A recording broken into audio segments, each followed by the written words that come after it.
السلام عليكم ورحمة الله تعالى وبركاته. إخواني المشاهدين المشاهدات، اليوم جينا تنزوروا المنزل ديال سي محمد ميكو اللي متواجد بمدينة فاش. بغينا نشوفوا الورشة ديالو الفنية التشكيلية.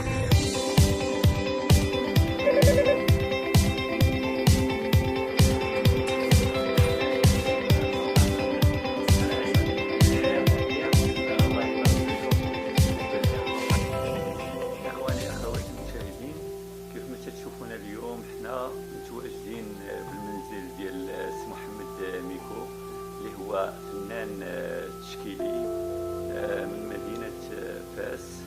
اليوم هو معنا على قناة القضية الوطنية الأولى للمغاربة. السلام عليكم. السلام ورحمة الله. مرحبا بكم في مدينة فاس، المدينة ديال المغاربة كاملين. شكرا بالصحة، بارك الله فيك. سي محمد، كيف ما شفتينا اليوم، حنا اليوم تنتواجدوا بهذا المنزل ديالك الجميل اللي متواجد في فاس، وتبارك الله عليك، يعني كله منور بلوحات فيها روح المواطنة. ما شاء الله، عندك واحد الغيرة كبيرة على الوطن. ضروري كيف المغاربة كاملين، لأن هذه قضيتنا، القضية الأولى، قضية جميع المغاربة دون استثناء. أي مغربي في هذه القضية هذه. اليوم جينا عندك باش نشوفوا اللوحات ديالك اللي فيها روح المواطنة راسخة جدا. إذا آخر ما كنت درت في المعارض ديالي، درت واحد المعرض اللي سميتو روح المواطنة روح الإبداع، اللي كان متماشي مع المسيرة الخضراء، يعني الذكرى ديال المسيرة الخضراء المضفرة، الذكرى الأربعين. وكان عاوتاني نهار ديال عيد الاستقلال، الذكرى الستين. إذا شاركت 21 لوحة اللي تم الاشتغال ديالها في واحد، يعني في سنوات ديال الاشتغال، اللي كل لوحة نهديها من الروح ديالي الى صاحب الجلاله. وباللوحات ديالي تنقول دائما بان الصحراء مغربيه.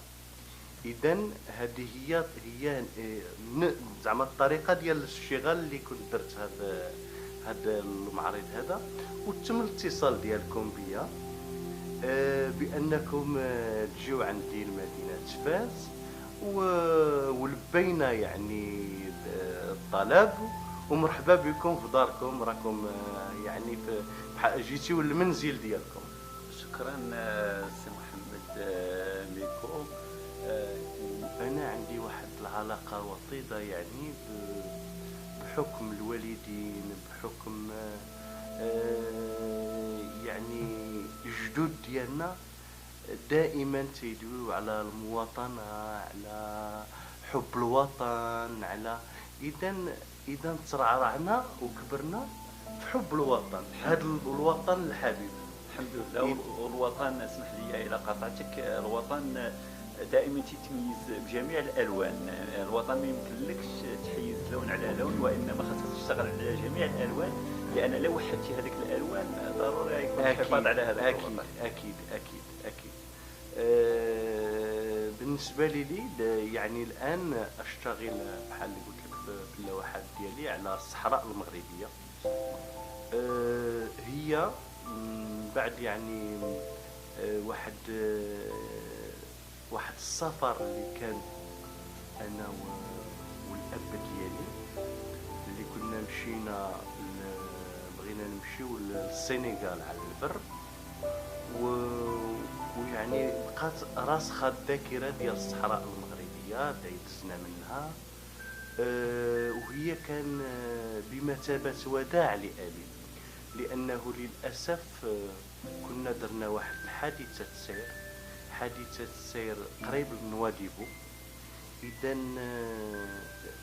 كنت دزت في موريتانيا بظروف صعيبه باش قديت ندخل الوالد للمغرب.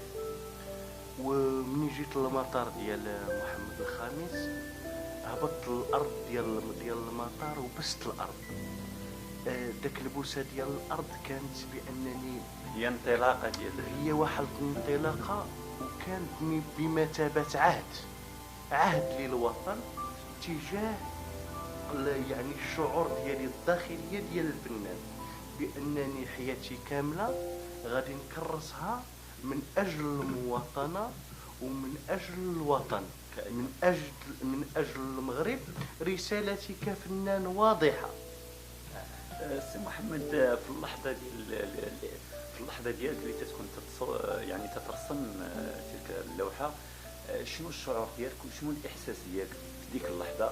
واش يمكن لك تواصل مع اي شخص في حاله ما الى صنعوا عليك عبر الهاتف او شي واحد دق بابك في تلك اللحظه اللي تكون ترسم هذيك اللوحه؟ كيفاش تكون الشعور ديالك والاحساس ديالك؟ انا سبحان الله العظيم، هي احبذ الرسم بالليل. كنت دائما اشتغل بالليل. عندي واحد تنكون في واحد الحاله. اولا نعرف وندري يعني بان مدينه فاس مدينه العلم والعرفان ومدينه الاولياء الله الصالحين. انا في الوقت اللي تنكون يعني في حاله ديال الرسم تنكون تنرسم وتنذكر. يعني فاش يدق عليا الانسان، الا كنت راني غادي نكون مثلا، الا كنت سبحان الله شي باب النهار غير غادي يجي عندي شي واحد غادي نحط اللي عندي، ما يمكنلكش عاوتاني تنجي وتنشوف في اللوحه وتنبدا عاوتاني في داك السفر، فيها سفر روحي اللي عاوتاني اللي تنبقى عاوتاني تنبدا حتى تيخرج داك الابداع ولا داك الشيء الباطني تيخرج للوجود. وبالنسبه للوحات ديالك، واش عندهم نفس العمر ولا يختلف العمر هذه على هذه؟ لا يختلف العمر، معلوم يختلف العمر. اللوحات ديالي انا اخر لوحه شحال تقدر تكون استغرقت لك ديال الوقت مثلا؟ هي كاينه اللوحه اللي يمكن لها تستغرق 2 حتى 3 ديال الاسابيع، وكاينه اللوحه اللي غادي يمكن لها تستغرق حتى اكثر، حتى غادي نقولوا شهرين. وكاين الوقت اللي عاوتاني تنخدم اللوحه والتالي ومن بعد تتفسد لي اللوحه كأي يعني فنان.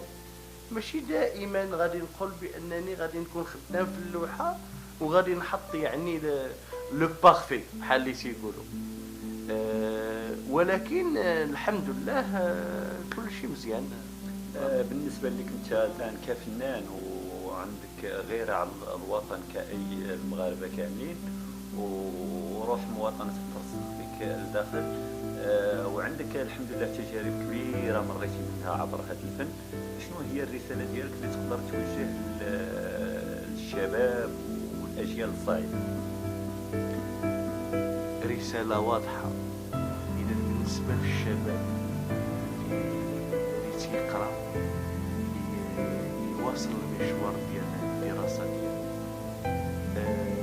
يعرف بانه حب الوطن حب الملك صاحب الجلاله محمد السادس نصره الله هو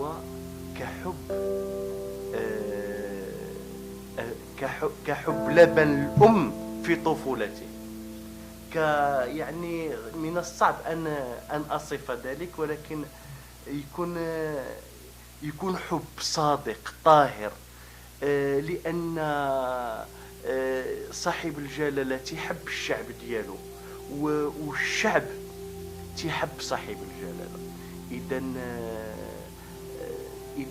يتجلى الحب في قلب أي مغربي يعرف بأنه غادي نعيشوا في سلم وبسلام. الحمد لله. هذا هو اللي احنا سعداء به.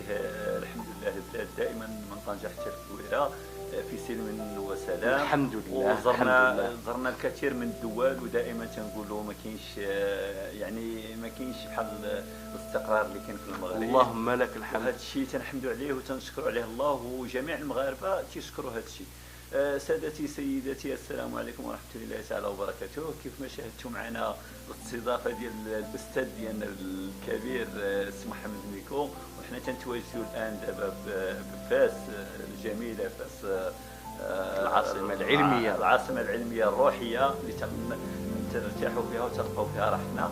دابا سي محمد تنشكروا كثير الشكر على هذه الاستضافه الرائعه، وبغيناك الان دينا الورشه ديالك الفنيه نشاهدوا بعض اللوحات او نشاهدوا الاعمال كامله.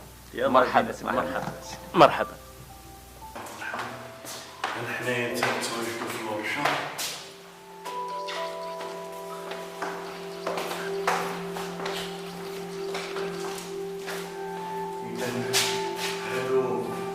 هادو بعض اللوحات ديالي اللي حاط هنايا. عندي هنايا هذا صوت مثلا عن صحراء الزمن، صوت الجريف. هذا سميتو الصحراء هذا اللوحة هذه استاذ بها إلا بغاو يشوفوني خص الإنسان يحاول ينتخ. هذه هي روح المسيرة الخضراء المكفرة، واحد تتجلى فيها يعني العديد.